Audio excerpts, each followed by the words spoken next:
Shri brigadier Shri N V Nair അല്പസമയം മുൻപ് colonel Sofiya Qureshi പറഞ്ഞത് this morning the Indian armed forces targeted air defence radars systems at a number of locations Pakistan. Indian response has been in the same domain with same intensity as Pakistan എന്ന് പറഞ്ഞാൽ ഇന്നലെ രാത്രി അവർ ചെയ്ത അതേ ഡൊമൈനിൽ അതേ ഇന്റൻസിറ്റിയിൽ മാത്രമേ ഉള്ളൂ, തരി പോലും കൂടുതൽ ഉണ്ടായിട്ടില്ല. നോക്കൂ, റാവൽപിണ്ടിയിൽ, കറാച്ചിയിൽ, അവരുടെ പ്രധാന എയർബേസുകളിൽ, അവരുടെ ക്രിക്കറ്റ് സ്റ്റേഡിയങ്ങളിൽ, പ്രധാനപ്പെട്ട കേന്ദ്രങ്ങളിലൊക്കെ പോയി വീണു നമ്മുടെ ഡ്രോണുകൾ. ഇപ്പോൾ ഈ സമയം ഇസ്ലാമാബാദിൽ ഡ്രോണുകൾ മഴ പോലെ പെയ്യുന്നു എന്ന് കേൾക്കാൻ കഴിയുന്നു, സ്ഥിരീകരിക്കാൻ കഴിയുന്നില്ല. പാകിസ്ഥാൻ്റെ ലാഹോറിൻ്റെ വ്യോമാകാശത്ത് F-16 F-17 അവർ തേരാപ്പാരാ പറത്തുന്നു, പക്ഷേ ഡ്രോണുകൾ പോയി വീഴുന്നുണ്ട്. ശ്രീ എൻ വി നായർ, ഇന്ത്യയുടെ പ്രതിരോധ കപ്പാസിറ്റിയെപ്പറ്റി, ഇന്ത്യയുടെ എയർഫോഴ്സ് കപ്പാസിറ്റിയെപ്പറ്റി അറിയാത്തവരല്ല പാകിസ്ഥാൻ. എന്നിട്ടും ഇന്നലെ എന്തിനാകും ആ രാജ്യം ആ രാത്രി അതിക്രിയയ്ക്ക് അവർ തയ്യാറായിട്ടുണ്ടാവുക? How dare Shri N V Nair?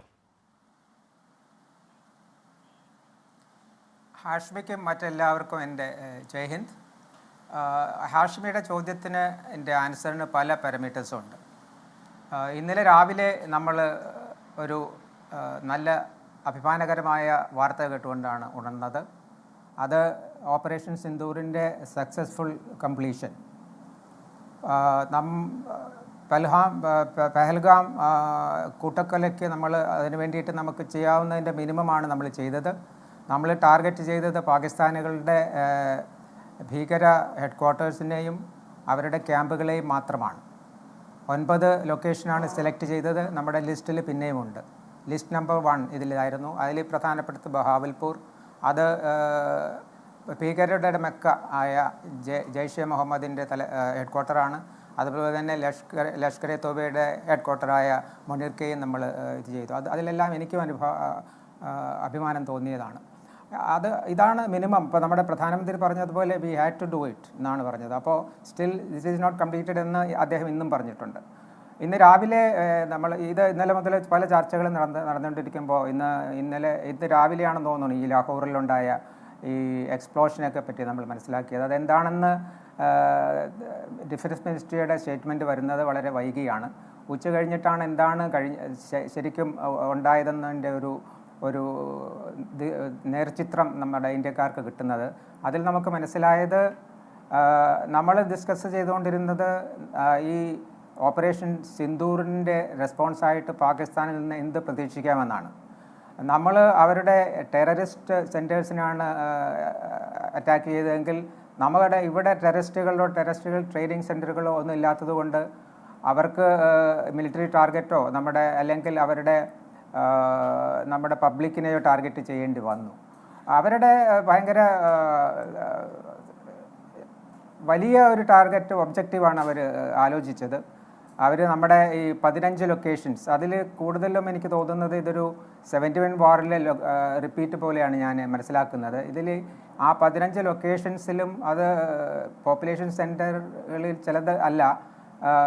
മോളിൽ നോക്കിയ ശ്രീനഗർ, അവന്തിപ്പൂർ, ജമ്മു, അമൃത്സർ,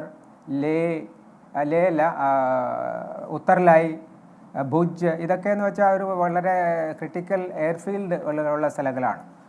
അപ്പോൾ നമുക്ക് വേണ്ടിയിട്ട് നമ്മളെ മാക്സിമം ഡാമേജ് വരുത്താൻ വേണ്ടിയിട്ടുള്ളൊരു പിന്നെ അവരുടെ ഇമേജ് ഒന്ന് മിനുക്കിയെടുക്കുന്നതിന് വേണ്ടിയിട്ടാണ് അവർ ഈ ആക്രമണം നടത്തിയത്. പക്ഷേ അത് അമ്പേ പരാജയപ്പെട്ടു. നമ്മുടെ S-400 ആണ് ബേസിക്കലി. പിന്നെ ഇസ്രായേലിൻ്റെ ഡ്രോൺസും ഉണ്ടായിട്ടുണ്ട്.